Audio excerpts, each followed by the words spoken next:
Inibidor da MAO-B, discentes Gabriele Molinari, Joyce Mello e Lucas Riro. Docente Fernanda Gattini. Monoaminoxidase.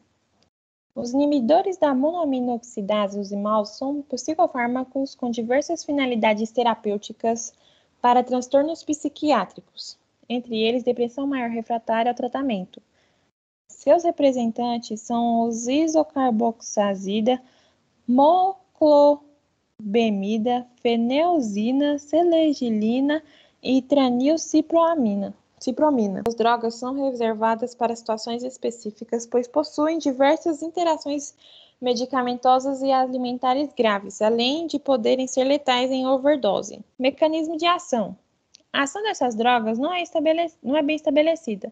A hipótese mais defendida consiste no aumento de neurotransmissão dopaminérgica, noradrenérgica e serotoninérgica pelos IMALs. Isso se deve pelo bloqueio da aminoxidase, um enzima mitocondrial que está presente em diversos órgãos. Essa enzima inativa esses neurotransmissores, ou seja, a sua inibição causa o aumento dessa substância na concentração nas sinapses neurais. A MAO está associada à ativação das aminas endógenas e ingerinas, como, por exemplo, a tiramina, que, de outra forma, produziriam efeitos adversos. Isso explica as interações alimentares que veremos a seguir. Associado a isso, os IMALs podem apresentar outros benefícios e envolver outras ações farmacológicas, como a redução do número de receptores adrenérgicos e serotoninérgicos e a indução de neurogênese hipocampal. O mecanismo de ação vai funcionar da seguinte forma: do alimento que a gente tira a tiramina ou a produção endógena do nosso corpo, essa tiramina vai se transformar em L-dopa e depois em dopamina. Essa dopamina, ela não pode ficar dispersa dentro do neurotransmissor. A dopamina, depois de pronta, se ela não for captada pelo neurotransportador VMAT para dentro das vesículas ou ser liberada por meio de exocitose para a fenda sináptica, para ser captada pelos seus receptores pós-sinápticos, ela pode ser degradada pela enzima MAO e ser transformada em DOPAC, que é uma enzima que ela não tem relevância metabólica para o organismo. Farmacologia dos IMALs. Os IMALs diferem-se entre si em diversos aspectos. O primeiro deles é a sua estrutura química, que pode ser um composto de hidrazina, como isocarboxazida e feneuzina, ou não hidrazina, como moclobemida, selegilina e tranilcipromina. Para mais, os MALs podem ser classificados com relação à sua seletividade para atuação em um dos dois isômeros da enzima, MAO-A ou MAO-B. A MAO-A metaboliza dopamina, norepinefrina e serotonina, enquanto a MAO-B metaboliza dopamina. A MAO-A, por exemplo, é a principal envolvida no tratamento de depressão, enquanto a MAO-B tem maior importância na doença de Parkinson.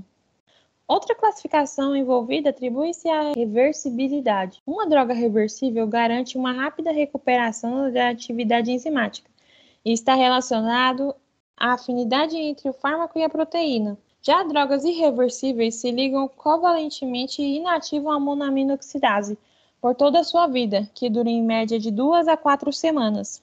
Essa característica confere uma reatividade enzimática mais lenta e depende da suspensão do uso do medicamento e a produção da nova enzima. Na tabelinha a seguir, tem os medicamentos, se ela é seletiva ou não para cada enzima e se ela é reversível ou não. O medicamento isocarboxazida ele não é seletivo, então ele atua na MAO-A e na MAO-B, e ele não é reversível. A moclobemida, ele é seletivo para a MAO-A e ele é reversível, o único reversível dessa lista de medicamentos. O medicamento feneuzina não é seletivo, então ele também vai atuar na MAO-A e na MAO-B, e ele não é reversível. O medicamento selegilina, ele é seletivo para a MAO-B em doses baixas e não em doses altas, e ele não é reversível. O medicamento tranilcipromina não é seletivo, então ele também vai atuar na MAO-A e na MAO-B, e ele não é reversível. Contraindicações. Os IMALs são contraindicados em pacientes que usam determinadas medicações, devido ao risco de interação medicamentosa. Como veremos depois, um exemplo dessas medicações são os inibidores da recaptação da serotonina, devido ao risco de toxicidade serotoninérgica. Então, por isso, para o emprego dessa terapia, é necessária uma avaliação criteriosa do paciente de outras medicações em uso. Os imaus não seletivos são contraindicados em pacientes portadores de insuficiência cardíaca congestiva, doenças hepáticas e feocromocitoma. Seus efeitos adversos. A hipotensão é um efeito adverso comum. O excesso de estimulação central pode causar tremores, excitação, mioclonia, insônia e convulsões. Também podem ocorrer boca seca, visão embaçada, retenção urinária e constipação. Outro efeito adverso importante do imal, que pode ser extremo a ponto de suspender um fármaco, é o aumento de apetite com consequente aumento de peso. Acrescenta-se também a disfunção sexual, que pode se manifestar através da diminuição da libido, impotência, ejaculação retardada e anorgasmia. Para qual tipo de paciente selegilina é recomendada? A selegilina é indicada para quem tem estágio inicial do Parkinson, adiando o desenvolvimento da doença e do uso da levodopa, porque, bem, a levodopa é um medicamento cheio de efeito colateral, então é melhor não usar muito esse medicamento. Bem, além da seleginina e outros imaus também. Nos estágios iniciais, há uma degradação rápida da dopamina. A MAO-B é um dos responsáveis disso, além da degradação dos dopaminérgicos e a quantidade de radicais livres, atacando esses neurônios. A quantidade de MAO-B no corpo aumenta no corpo ao decorrer da doença. Logo, a selegilina e outras imaus, ao inibir essa enzima, ela desacelera o desenvolvimento da doença. As imaus podem ser usadas junto com a levodopa também para reduzir a dose da levodopa, por incrível que pareça. Tipos de interações. A selegilina com alimentos. Enquanto estiver tomando selegilina, você não deve comer ou beber certos alimentos e bebidas com alto teor de tiramina. Aliás, muitos medicamentos têm problema com bebidas com alto teor de tiramina. Comer esses alimentos enquanto estiver tomando selegilina pode elevar essa pressão arterial a níveis perigosos. Isso pode causar sintomas de risco de vida, como dor de cabeça, repentina e intensa, confusão, visão turva, problemas de fala, equilíbrio, náusea, vômito, dor no peito, convulsão e dormência, ou fraqueza repentina, principalmente um lado do corpo. E os agonistas da dopamina, incluindo os imaus, eles também dão problema em pacientes que têm pressão baixa, hipotensão. Os agonistas da dopamina podem prejudicar a regulação sistêmica da pressão arterial, resultando em hipotensão ortostática, especialmente durante o aumento da dose.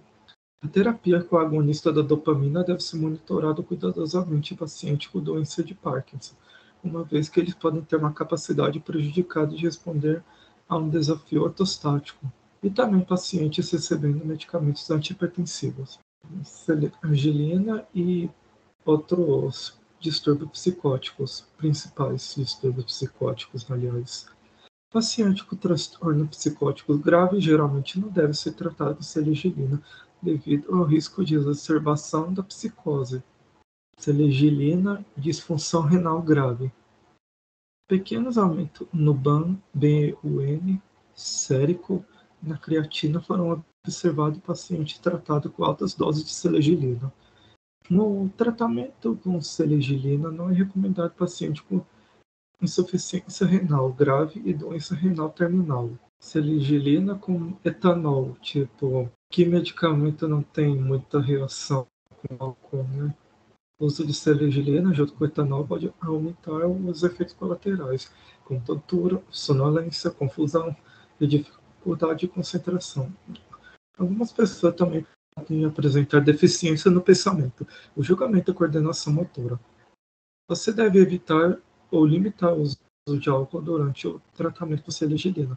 Não use mais do que a dose recomendada de seligilina e evite dirigir, operar máquinas ou se envolver em atividade potencialmente perigosa que exijam agilidade mental e coordenação motora até saber como o medicamento afeta.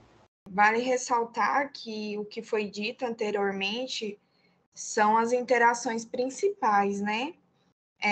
Como a seleginina com algumas comidas, as interações, né? Como o Lucas disse, a interação também com a hipotensão, resumindo, principais distúrbios psicológicos, disfunção renal grave. Isso tudo são interações principais. Já com álcool, considera ser moderado, e algumas outras que eu vou falar aqui também são casos moderados de interações, como inibidores da monoamina oxidase, relacionados com a hipotensão. Tem um risco moderado, né, e plausibilidade moderada também. Foi observada hipotensão durante a terapia com inibidores da monoamina oxidase, né? Esses medicamentos devem ser usados com cautela, por isso que é muito imprescindível, né? Observando o que o paciente tem, quais são as enfermidades que ele tem, entre outras coisas. Também tem um tipo de interação selegilina com doença cardíaca, que é considerado um risco moderado, né? Plausibilidade moderada e condições aplicáveis seriam através das doenças cardiovasculares. O uso da seleginina tem sido associado a eventos cardiovasculares como ataque cardíaco, bradicardia, sinope, hipertensão, hipotensão, arritmias e agravamento da angina pectoris. A terapia com seleginina deve ser administrada com cautela em pacientes com doença cardíaca. Então, assim, a gente consegue observar muito bem claro que são inúmeras interações que podem acontecer com esse medicamento. Outra interação seria através da seleginina com a hipertensão. Foi falado hipotensão, né? E agora hipertensão também. É um risco moderado, plausibilidade moderada.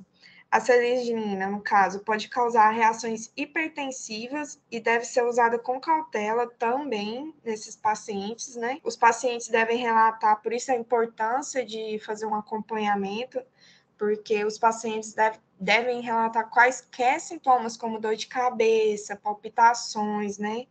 Rigidez ou dor no pescoço, náuseas, sudorese, pupilas dilatadas, entre outros. Os pacientes que recebem essa terapia precisam monitorar sua pressão arterial com frequência para detectar, né, qualquer evidência resposta pressora desse medicamento. Além disso, os pacientes devem ser orientados a evitar alimentos e bebidas com alto teor de tiramina, né, como, por exemplo, desses alimentos, o queijo, o creme azedo, a cerveja, banana, entre outros. E por que deve ser evitado, né? Porque eles podem desencadear uma crise hipertensiva nesse paciente. Por isso, a observação, o monitoramento é tão importante. Outro tipo de interação que está ligada, né, com a seleginina é com doença hepática. É um risco potencial moderado e possibilidade moderada também. Os doentes com compromisso hepático ligeiro a moderado podem necessitar de uma redução da dose de seleginina, dependendo de sua resposta clínica. A seleginina não é recomendada, né, em pacientes com insuficiência hepática grave. Então, a gente tem que... Nosso papel, né, um dos papéis seria procurar saber e entender desde quando o paciente chega, né, na farmácia para poder buscar ajuda, nós farmacêuticos, né, entender todas essas doenças que ele pode estar tendo, né. Seleginina com distúrbio do sono é um tipo de interação também que é considerada risco potencial do moderado, plausibilidade moderada. A seleginina deve ser usada com cautela em pacientes com distúrbio do sono, né? Pois pode causar sonolência. Os pacientes devem ter cuidado ao dirigir, operar máquinas ou trabalhar em altura durante o tratamento. Esse tratamento deve ser descontinuado se os pacientes desenvolverem sonolência diurna com episódios de adormecimento durante atividades como conversar, comer, entre outros. Os prescritores devem questionar os pacientes especificamente sobre a sonolência, uma vez que raramente é relatado pelos pacientes, mas é muito importante estar, né, informando esse paciente que pode ocorrer esse risco, e se ocorrer, deve procurar o acompanhamento para melhor resolver esse problema. E perguntar sobre os distúrbios do sono e o uso concomitante dos medicamentos sedativos. Então, tá aí, né, a importância de saber as interações medicamentosas, principalmente com esse medicamento que tem inúmeras, né, interações aí, tanto grave como moderada. E, por fim, quanto farmacêuticos, né, o tipo de informação que devemos oferecer ao paciente. Normalmente, quem procura esse tipo de medicação, às vezes tem alguma outra doença, né? E quando existe outro medicamento que deve ser tomado, e esses medicamentos não podem ser tomados de qualquer jeito. O paciente tem que estar ciente disso, tem que ter uma preocupação em relação a isso, né? Então, a gente pode estar auxiliando em questão da organização desse medicamento, tanto auxiliando ao paciente, né, montar uma tabela, uma agenda com horários dos medicamentos, para não esquecer, né, de tomar esse medicamento no horário certo, não esquecer de estar se preocupando com isso, né, porque às vezes não é só um medicamento, são vários. Então, é muito importante estar atento a esses horários. Verificar sempre o nome do medicamento, né? Qual é esse medicamento que está tomando, conferir a dose, conferir principalmente a validade, né? Guardar o medicamento protegendo da luz, calor e umidade. Aconselhar o paciente a não tirar o medicamento da cartela, né? E colocar, que normalmente tem fase, colocar em vasilhinhas separadas por dias, né, dos fármacos, isso não é interessante. Ficar atento com as reações adversas, interações medicamentosas, que os pacientes também podem estar procurando nós farmacêuticos para auxiliar, e caso de algum agravo, né, possível agravo, a gente está auxiliando esse paciente a procurar um médico, né, um especialista para poder estar trocando esse medicamento, auxiliando para melhor, né, qualidade de vida do mesmo. Não se automedicar, principalmente porque quem faz um tratamento com esses fármacos, né, tem que ter muito cuidado, como foi visto, repito de novo, a interação, tem inúmeras interações medicamentosas com alimentos, né, bebidas, e deixar o paciente à vontade, principalmente para que ele possa vir ao estabelecimento sempre que necessário, procurando ajuda nossa, né, como farmacêuticos, e nós estamos ali também para acolher, né, antes de tudo, e conseguir entender um pouco da sua realidade e do que a gente pode estar auxiliando para poder melhorar isso. Obrigada. Obrigado. Obrigada.